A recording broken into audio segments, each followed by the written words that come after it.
হাদিস শরীফে রাসূল সাল্লাল্লাহু আলাইহি ওয়াসাল্লাম বলেন, দান হচ্ছে জান্নাতের দলিল। রাসূল সাল্লাল্লাহু আলাইহি ওয়াসাল্লাম বলেন, কেউ যদি গোপন দান করে, গোপন দানের এত বড় ফজিলত, গোপন দান করার মাধ্যমে আল্লাহ তাআলার গুসা রাখতে দমন করে দেন। রাসূল সাল্লাল্লাহু আলাইহি ওয়াসাল্লাম বলেন, ও সাহাবীরা বলেন, আল্লাহ তাআলা এক বান্দাকে জান্নাতে দিবেন, আল্লাহ গুসা হয়ে আমার কারণে জান্নাতে দিবেন। কিন্তু এই ব্যক্তি গোপন করে আল্লাহ নবুয়তের জন্য যদি দান করে, আল্লাহ আমিন তার এই গোপন দানকে কেন্দ্র করে তার গুসাকে লিখিয়ে তাকে ভালোবাসে, তার বাবাকে ভালোবাসে, ওই জান্নাতি ব্যক্তি জান্নাতে গিয়ে সুবহানাল্লাহ। আমরা শুধু কি কথা বলি, শুধু টাকা জমিয়ে রেখে ছেলের জন্য, মেয়ের জন্য, ভবিষ্যতের জন্য, কিন্তু না, এই টাকা আপনার চিরস্থায়ী নয়, ক্ষণস্থায়ী। আজকে টাকা আগামী নাও থাকতে পারে। দুনিয়ার যে কোনো ব্যাংকের মধ্যে আপনি টাকা জমা রাখেন, দেখবেন কি এই টাকা একদিন না একদিন খরচ হবেই হবে, এই টাকা খরচ হবেই হবে। দুনিয়ার মধ্যে একটা সম্পত্তি নিয়ে একটা বাড়ি করেন, একটা জমি করেন, এই জমিতে আপনার নামে 100 বছর থাকবে, 50 বছর থাকবে, এই নিশ্চয়তা আপনি দিতে পারবেন না। এই যে মসজিদের সামনে একটা বিল্ডিং নতুন নির্মাণ করা হয়েছে, প্রায় 80-90 লক্ষ টাকা খরচ হয়েছে। উনি সৈনিক প্রবাসী অনেক কষ্ট করে ওনার গ্রাম দিয়ে পানি ছেড়ে এই টাকা একটা বাড়ি নির্মাণ করলো, 80-90 লক্ষ টাকা খরচ করে। কিন্তু উনি যদি একদিনে এই ঘরে ঢুকতে পারবে, ঘুমাইতে পারবে, নিশ্চয়তা নাই। কিন্তু তার জন্য ঘরের জন্য, বাড়ির জন্য আমরা পাগল হয়ে যায়। কিন্তু কোন ব্যক্তি যদি এই 80 লক্ষ 90 লক্ষ টাকা একটা বাড়ি নির্মাণ না করে, 80 টাকা 90 টাকা যদি মসজিদে দান করে, এই দান কিয়ামতের জন্য, কিয়ামতের দিন তাকে নাজাতে যাওয়ার ওসিলা হয়ে যেতে পারে। রাসূল সাল্লাল্লাহু আলাইহি ওয়াসাল্লাম বলেন, মানুষের সম্পদ 3টা ভাগ হয়। একবার যেই ভাগটা সে খাবার দাবার খাইলো, এটা সে প্রস্তাব পায়খানা করা সে শেষ করে দিল। আরেকবার সম্পদ সে এটা কাপড় পরিধান করে, পোশাক পরিধান করলো, ওই সম্পদটা নষ্ট হয়ে গেল। আরেকবার যেটা আল্লাহর উদ্দেশ্যে, পরকালের আল্লাহর উদ্দেশ্যে মসজিদ, মাদ্রাসা এবং এতিম মিসকিনকে দান করে গেল, এইটা আখিরাতের ব্যাংকে জমা হয়ে গেল। সুবহানাল্লাহ। অতএব আপনার মোট দানকে 3 ভাগ হবে। একবার আপনি খেয়ে দিয়ে শেষ করে দিলেন, আরেকবার আপনি স্বাচ্ছন্দ্য বোধ করে, চলাফেরা করে, পোশাক সাজসজ্জা করে ওই ভাগ ধ্বংস করে দিলেন।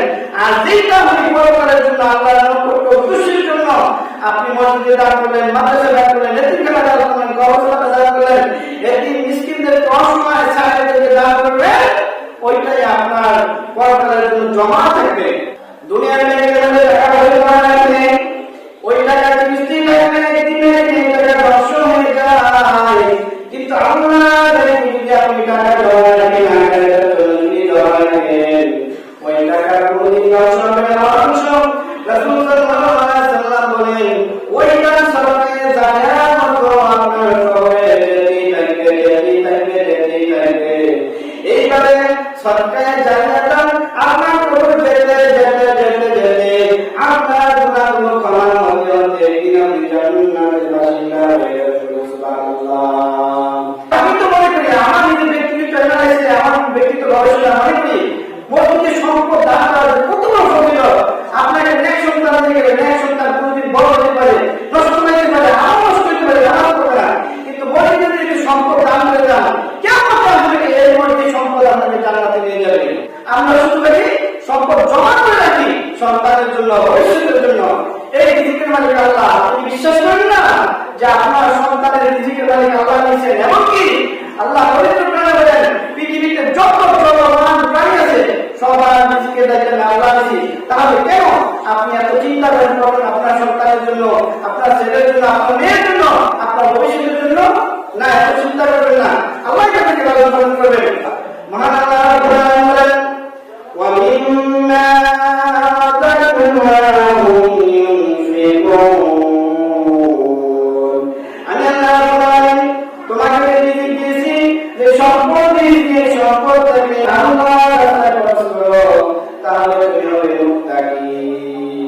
যে সম্পদ দিয়েছে এই সম্পদ থেকে যদি আপনি আল্লাহর রাস্তায় খরচ করেন, দান করেন, তাহলে আপনি আল্লাহর প্রিয় বান্দা, মুত্তাকি। আল্লাহ রাব্বুল আলামিন সম্পদ দিয়া মানুষদেরকে পরিমাণে চলায়, কিন্তু আমরা এই সম্পদ দিয়ে মনে করি আমার নিজের সম্পদ। না, আপনি যেটাকে আমার কাছে নিতেও আল্লাহ রাব্বুল আলামিন আপনাকে দিয়েছেন। এইবার আল্লাহ রাব্বুল আলামিন সম্পদ দিয়ে, সন্তান দিয়ে, ধন সম্পদ দিয়ে আপনাকে পরীক্ষা করে দেন বান্দা কোন রাস্তায় খরচ করে দেখানোর জন্য। মহান আল্লাহ রাব্বুল আলামিন পরকালে সম্পদের হিসাব তন্ময় করে নেবেন।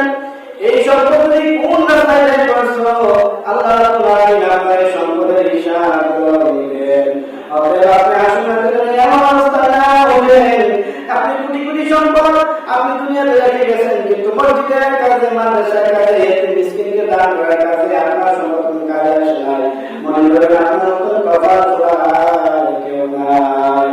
নবীজি উহুদ পাহাড় দেখায় বলতেছেন, এই উহুদ পাহাড় যদি আল্লাহ আমাকে স্বর্ণরূপে দান করতো, তাহলে আমি চাইতাম 3 দিনের ভিতরে এই উহুদ পাহাড় গরিব মিসকিনদেরকে আল্লাহ রাস্তায় দান করে সবকিছু নিঃশেষ করে দিই। উহুদ পাহাড় কত বড়! উহুদ পাহাড় রাসূল বলেন এই উহুদ পাহাড়ের স্বর্ণরূপে যদি তৈরি করে আল্লাহ আমাকে দিয়ে দিলেন, তাহলে সমস্তটা উহুদ পাহাড় আমি আল্লাহ রাস্তায় দান করে দিতাম। আমি কোনো সম্পদ নিয়ে আর কবরে যাইতাম না। রাসূল সাল্লাল্লাহু আলাইহি ওয়াসাল্লাম ইন্তেকালের পরে তার স্ত্রীকে ডেকে বলতেছেন, ও আমার স্ত্রীরা, আমার কাছে আসো, একটু খুঁজে দেখো আমার ঘরে কোনো স্বর্ণ আছে কিনা, কোনো সম্পদ আছে কিনা। রাসূল সাল্লাল্লাহু আলাইহি ওয়াসাল্লাম স্ত্রীরা খুঁজে দেখলেন অল্প কিছু স্বর্ণ নবীর কাছে আছে। রাসূল বলেন, এগুলো তাড়াতাড়ি দান করে দাও। আমি আল্লাহ রাসূল, আমি আল্লাহর সাথে এমন অবস্থায় দেখা করতে চাই না ভবিষ্যতের জন্য সম্পদ আমি রেখে দিয়েছি। রাসূল সাল্লাল্লাহু আলাইহি ওয়াসাল্লামের যে সম্পদ ছিল, এই সমস্ত সম্পদ স্বর্ণ কি করে ওনার ইন্তেকালের আগে দান করে দিলেন। আমি চাই না আমার বন্ধু, আমার আল্লাহর সাথে আমি সম্পদ দুনিয়াতে রাখার অবস্থা আমি তার সাথে সাক্ষাৎ করছি। আমরা তো ওইরকম উম্মত। আমরা কেন সম্পদের এত মায়া করি, এত সম্পদ করি? আপনার ছেলের জন্য, মেয়ের জন্য, ভবিষ্যতের জন্য কেন এত চিন্তা করি? সাগরের পানি যদি আপনি এইভাবে 2 হাত দিয়ে মুষ্টি নিয়ে সাগরের পানি যদি ধরেন, যে সাগরের পানি আমার 1 মুষ্টি ধরে রাখবো, যেমনি ভাবে সাগরের পানি আপনার হাতের সাথে খেয়ানত করে বের হয়ে যায়, তেমনি ভাবে রাসূল সাল্লাল্লাহু আলাইহি ওয়াসাল্লাম বলেন, যারা দুনিয়া করে আর দুনিয়ার সম্পদের রাখতে রাখার জন্য চেষ্টা করে, তেমনি ভাবে দুনিয়ার সম্পদ তার থেকে এইভাবে খেয়ানত করে চলে যাবে। সম্পদে এসে আল্লাহ রাব্বুল আলামিনের কবরে চলে যাবে। মানুষ সম্পদের জন্য পাগল হয়ে গেছে। হাদিস শরীফে আছে, রাসূল সাল্লাল্লাহু আলাইহি ওয়াসাল্লাম বলেন, আল্লাহ যদি এক ব্যক্তিকে একটি পাহাড় সমান সম্পদ দেন, তখন ওই ব্যক্তি আল্লাহর কাছে বলবো, রব্বুল আলামিন আমাকে একটি পাহাড় সমান সম্পদ দিয়েছো, সোনা দিয়েছো, স্বর্ণ দিয়েছো, আল্লাহ তুমি আমাকে আরেকটা সম্পদ দাও, আরেকটা সোনা ভরা পাহাড় দাও। আল্লাহ রাব্বুল আলামিন যদি তাকে আরেকটা স্বর্ণ ভরা পাহাড় দান করে, ওই ব্যক্তি আবার বলবে, আল্লাহ তুমি আমাকে আরেকটা স্বর্ণ ভর্তি করে একটা পাহাড় দাও। এইভাবে আল্লাহ রাব্বুল আলামিন যদি ওই ব্যক্তিকে আরেকটা স্বর্ণ পাহাড় দান করে, ওই ব্যক্তি আবার আল্লাহর কাছে চাইবে, আল্লাহ তুমি আমাকে স্বর্ণের একটা পাহাড় দাও। ওই কি করেন? আদম সন্তান তার পেট পড়বে না যতক্ষণ পর্যন্ত সে কবরে না যাবে। মানুষের চাহিদা শেষ হবে না যতক্ষণ পর্যন্ত সে কবরে না যাবে। দুনিয়াতে যে সবচেয়ে বড় ধনী, সেও চায় আরো সম্পদ, আরো সম্পদ, আরো সম্পদ হওয়ার জন্য। কারণ সম্পদ, দুনিয়ার সম্পদ এই লোভে পড়লে আপনার পরকাল ধ্বংস হয়ে যাবে। অতএব আপনার দুনিয়ার সম্পদগুলো লোভে না করি। আল্লাহ রাব্বুল আলামিন আমাদের যে সম্পদ দান করেছে, এগুলো থেকে আমরা অবশ্যই দান করতে হবে। এই দান করার অনেক সময় ফরজ, আমরা নফল মনে করি না। দান কখন করতে হবে, কি করে যারা করবে, তাদের জন্য আল্লাহ দান হারাম করে দিয়েছেন। রাসূল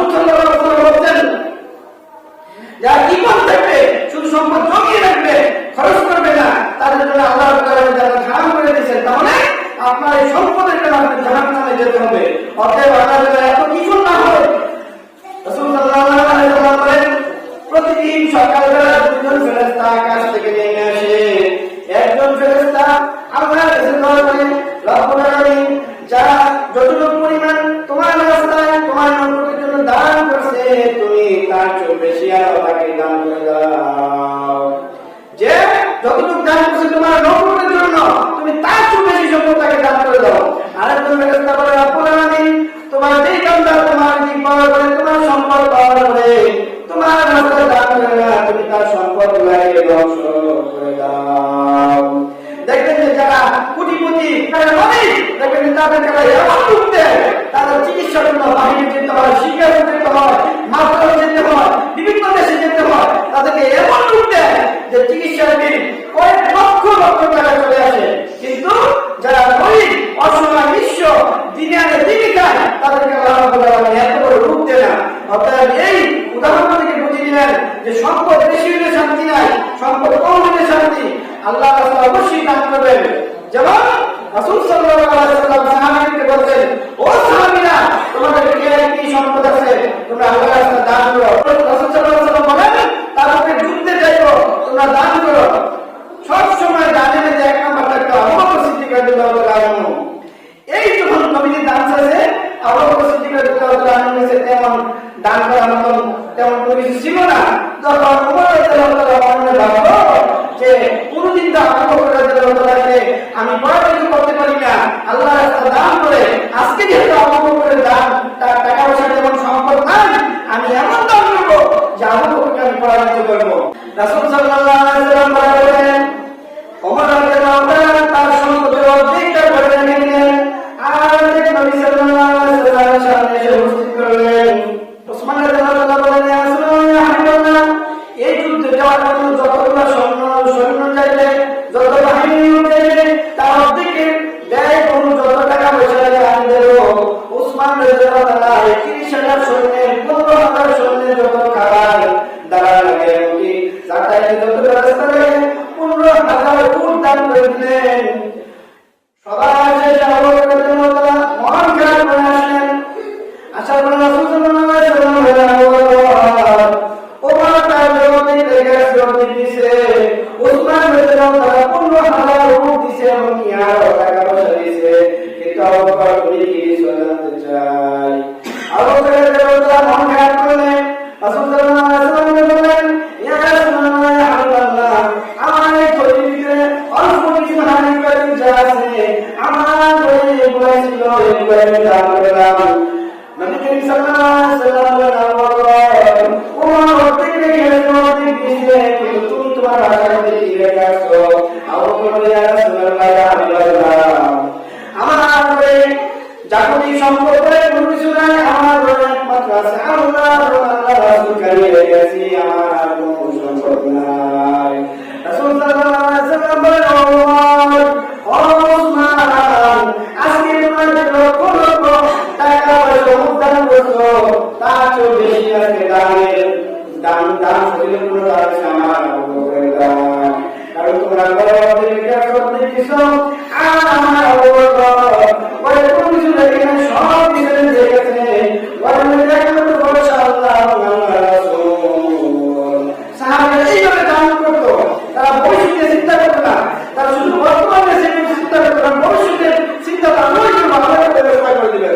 এইভাবে সাহাবীরা আল্লাহর সন্তুষ্টির জন্য আল্লাহর রহমতের জন্য দান করতেন। রাসূল সাল্লাল্লাহু আলাইহি ওয়াসাল্লাম বনি ইসরাঈলের একটা ঘটনা বলেন, ও সাহাবীরা শুনো, বনি ইসরাঈলের তিনজন ব্যক্তিকে আল্লাহ পরীক্ষা করলেন সম্পদ দিয়ে। কিভাবে?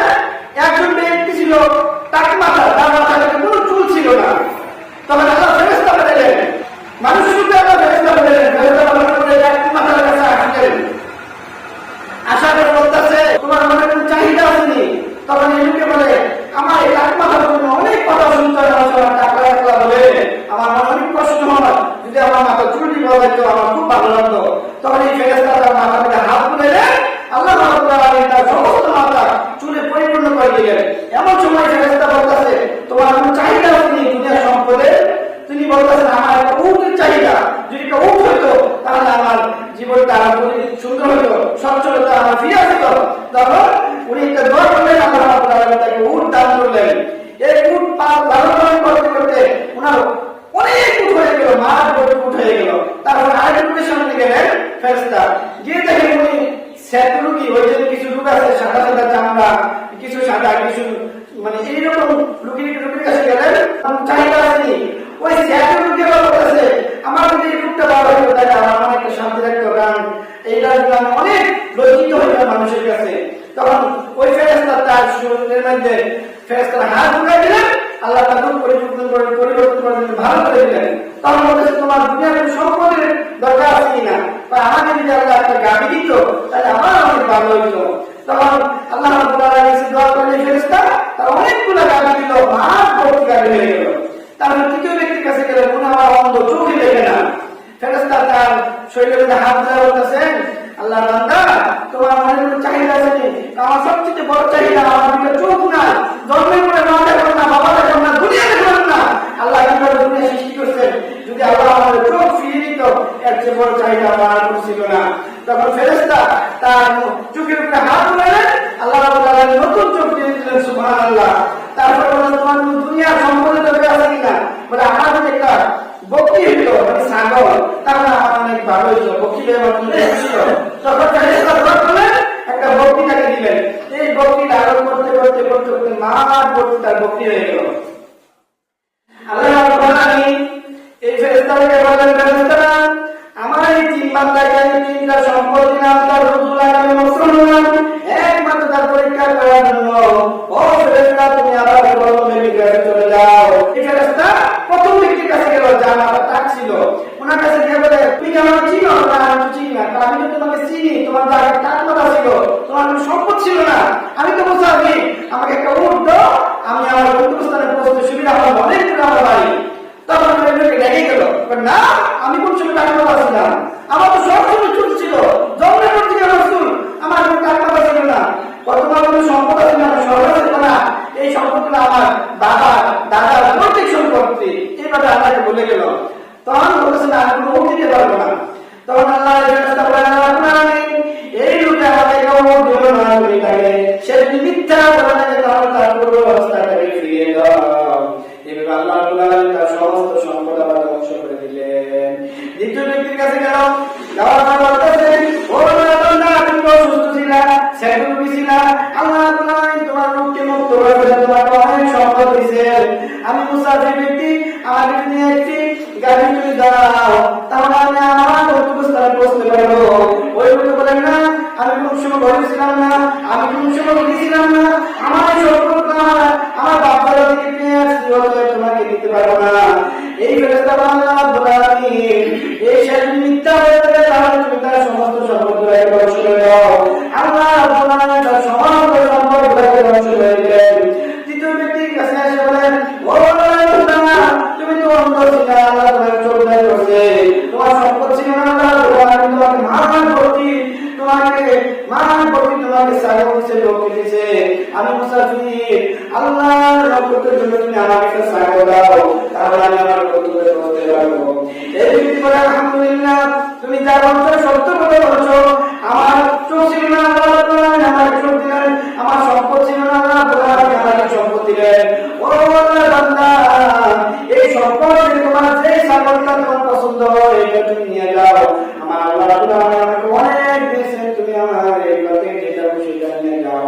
এইখানে তোমার পুরানি এই অন্তর্বৃত্তি যাদেরকে যোগদান করছো সে তোমার শুকরিয়া আদায় করছে, আর তোমার পর্যন্ত বলছে আমি যেটা খুশি সেটা নিয়ে যাই, আল্লাহ তার সম্পদ তুমি আরো বৃদ্ধি করে দাও, বাড়িয়ে দাও। আল্লাহ তার এই আমাকে কবুল করে তার সম্পদ আরো অনেক অনেক গুণে বৃদ্ধি করে দিলেন, বলে সুবহানাল্লাহ। এইভাবে আল্লাহ সম্পদ দিয়া কি করে পরীক্ষা করে, অতএব আমরা আখিরাতের জন্য আমরা জমা করে কিভাবে মসজিদ মাদ্রাসা এতিমখানায় অসহায় মানুষকে সাহায্য করে আমরা পরিবারের জন্য কিছু দান করি। এই মসজিদে আপনি 1 টাকা দান করবেন, 10 টাকা দান করবেন, এই দানটা মসজিদে কাজে লাগবে। এই মসজিদ হয়তো কেমন পর্যন্ত থাকবে, যত মানুষ নামাজ পড়বে আপনার কবরে সরকার জায়গায় সওয়াব দেবে। কিন্তু আমরা কেন এই মসজিদের সাথে সম্পর্ক রাখি না, দান করি না, কিছু না করি না, জায়গায় বাড়ির কাজ করা হবে, মসজিদের কাজকে সমাপ্ত করবে।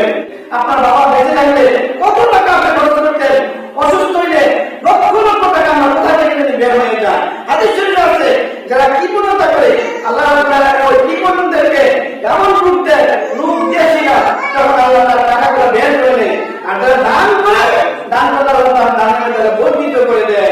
বলছেন তোমরা যখন দান করো ওই দানটা তোমরা সাগর করো মনীষীকে লালন পালন করো, আমি আল্লাহ রাব্বুল আলামিন এটাকে লালন পালন করতে করতে করতে করতে 700 পর্যন্ত আমি বর্ধিত করি, মানে 1 টাকাকে 700 করবো। এইভাবে বর্ধিত করে আমি পরে তোমাকে নাজাতের একটা ওসিলা করে দেবো। আসলে হাদিস শরীফের মধ্যে আছে ও আমার প্রতিবেশী তোমরা কোথায়? ফেরেশতা বলবো রব্বুল আলামিন তোমার প্রতিবেশী নাই, কারণ তুমি কোরআনে বলছো তোমার কোনো ছেলে না নেই না তোমাকে কেউ জন্ম দেবে, তোমার প্রতিবেশী করতে আসলো। তখন আল্লাহ বলে যারা মসজিদের সাথে সম্পর্ক রাখছে, মসজিদে নামাজ পড়ছে, মসজিদের উন্নয়নের কর্মটা ভূমিকা ছিল, এরা হচ্ছে আমার প্রতিবেশী। অতএব আজকে হাসুনের মাঠে আসে আলিমের ছায়া ছাড়া আর কোনো ছায়া নাই। যারা এইভাবে মসজিদের সাথে সম্পর্ক ছিল তাদেরকে আসে আলিমের ছায়া স্থান দিবেন এবং তাদের জীবনের সমস্ত গুনাহ ক্ষমা করে তাদেরকে জান্নাতবাসী করে দিবেন। অতএব আমরা যেন পরকালে মুক্তির জন্য হাসুনের মাঠে যেন আমরা আসাম করার জন্য এইভাবে মসজিদে দান করি, আমরা যেন এভাবে মসজিদে দান করে আমরা জান্নাতের বাসিন্দা হতে পারি। মহান আল্লাহ রাব্বুল আলামিন আমাদের সবাইকে মসজিদে দান করার তৌফিক দান করুন।